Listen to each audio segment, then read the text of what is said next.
Praise the Lord. I welcome you back to A Glimpse with Pastor Roger, in which we will be learning on Acts chapter 14, the missionary journeys.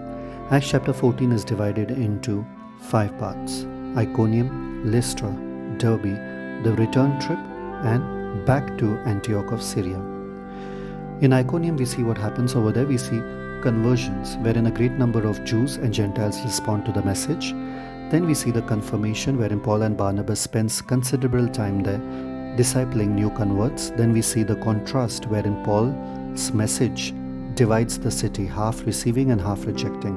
And then we see the conspiracy, wherein the 2 apostles leave after discovering a plot by the enemies to stone them. Then we see they move on to Lystra, wherein there is a man that is crippled who has never walked. And then we see the command, wherein Paul orders him to stand and walk. And then we see the confusion, wherein people assume that they are gods and therefore they attempt to worship them. Then we see the correction, wherein Paul tells them that we are not gods but we are just mere men. And then we see the conspiracy. Once again the Jews try to come and attack them, and Paul is dragged out of the city, stoned and left for dead. Then we see them moving on to Derbe.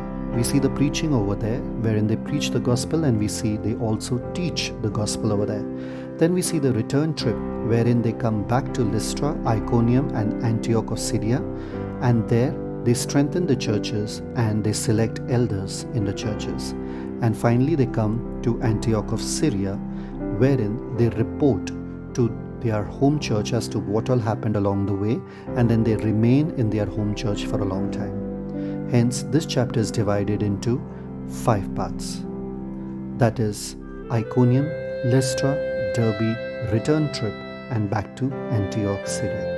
Celebrate the Christ life. God bless you. Shalom.